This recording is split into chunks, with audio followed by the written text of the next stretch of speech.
Hello, Uplanders. There's a lot going on in the metaverse. There are a lot of changes being made, new features being implemented, and I think that that means that there's going to be a big shift in how people are strategizing around Upland. In this video, I'm going to go into more details about that, and I'd also like to share with you my thoughts on the topic and how this affects both new players and experienced players. One of the biggest yet subtle changes is a change to their marketing and their slogan. Until now, Upland has called themselves a property trading game, but now their slogan is Form a Virtual Empire. And that talks a lot more to where the metaverse is heading. It goes beyond owning and selling properties. Players are able to build their own metaventures. Cars are entering the metaverse with racing and also transportation, outdoor decor shops, as well as manufacturing, community development and voting within your neighborhood, city, and also within Upland, and many partnerships that Upland has planned. Two new ones which have already been announced with FC Porto in the city of Porto, Portugal, and also the Mangueira Samba School in Rio de Janeiro, Brazil. So if your game is solely focused on property trading right now, then this video might give you some insight as to some other things that you can expect to happen in the metaverse and how I think things could potentially change. One of the first changes is this addition of a new type of structure, micro houses. These are approximately 5 up squared in size, so these will be able to fit on a lot of our smaller properties.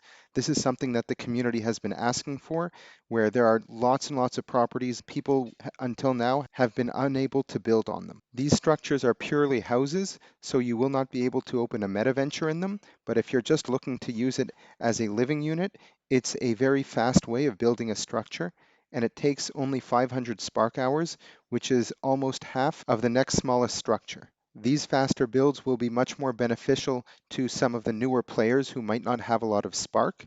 To start this build, you only need 0.05 spark. Structures are important because if you want to be able to vote within your community, city, or within Upland, you will need to have a structure and define your permanent address. In preparation for this video, I held a quick poll on Twitter. If you're not following me on Twitter, please make sure to do so. The link is in the description below. And here I asked people how many nodes they are a part of. This is a small sample set, only 20 people voted, but showing from this data, we can see that 70% of the people are in more than one node. With the ability to define your permanent address, you will be able to have voting rights in that neighborhood, city, and within all of Upland. In order to do that, you must first have a structure, and you also must be a KYC player.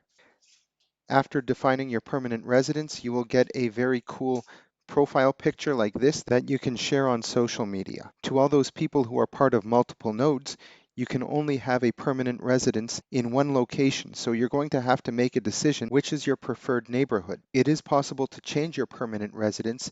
You will have a cool down period before you will be able to vote in that new neighborhood. I don't know if this is going to be a big change for a lot of people, but I do think it will be interesting to see where people's allegiances lie. Until now, it's been very easy for people to participate in several Discord groups and different communities and pledge allegiance to certain groups. But now that players have to choose one specific permanent residence, I think that this will say a lot about certain people. As we can see here, this player Finsky is already chosen to identify himself as being part of this Midtown Terrace neighborhood. I myself have yet to decide what neighborhood I am going to call my permanent residence. In the future, we know that there will be new collections based on neighborhood development. That includes the quantity and different types of structures that exist in the neighborhood, outdoor decor, the number of people who define their permanent residence in that neighborhood, quantity and types of metaventures there as well, and I'm sure several other factors as well. When we talk about form a virtual empire, we're talking about this starting point. What neighborhood are you aligning yourself with? How are you building that neighborhood up?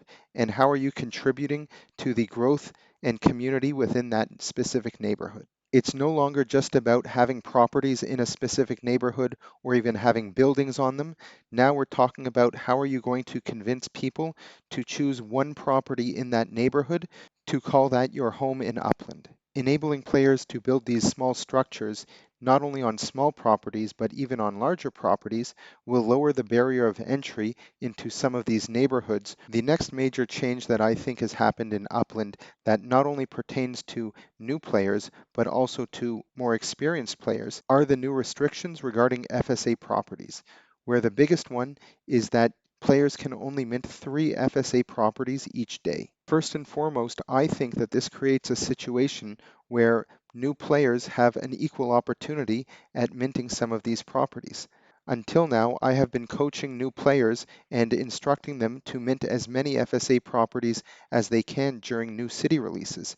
And during the last city release of Rio de Janeiro, I had some players that I were coaching were able to mint over 30 properties during the release. FSA players will now have to be a lot more strategic around what properties they look to buy. This does not mean that they can only buy 3 properties. They can always go and mint non-FSA properties as well, but FSA properties are typically the cheapest ones, and also there is less competition for them because there should be fewer players who are able to access them. These new players will have to either think of what properties they actually want to own and hold on to, or if they're looking to sell for a profit, they will have to think which ones can provide me with the largest profit. I think that this also ties into the previous point around creating nodes and creating communities, where during a new city release, if there is 1 or 2 players who are able to mint 20 or 30 properties in a specific neighborhood, they could potentially be used as a funnel to some of these larger players who are trying to gain majority ownership of a specific neighborhood. Now, with each new player only able to mint 3 FSA properties, this will become a lot more difficult for these larger players to try and accomplish. I also think that we can expect to see a lot of cities being opened up in the near future. With this limit on minting FSA properties, I think that there will be FSA properties in many cities moving forward, where if a new player decides that they want to join the game, they have several options of where they can start playing. I think that having a fully minted city is very good for the players who own properties there, but I think that that is very bad for a new player experience for someone who wants to enter into a specific market, but they find that there is absolutely nothing to mint. I think this change will create a situation where there will always be some sort of FSA properties that these new players can go and creating their home in a city that they want to join. I'd love to hear your thoughts about what you think about these new FSA restrictions, as well as where you plan on living in the Upland Metaverse. If you haven't already done so, please like and subscribe to our channel.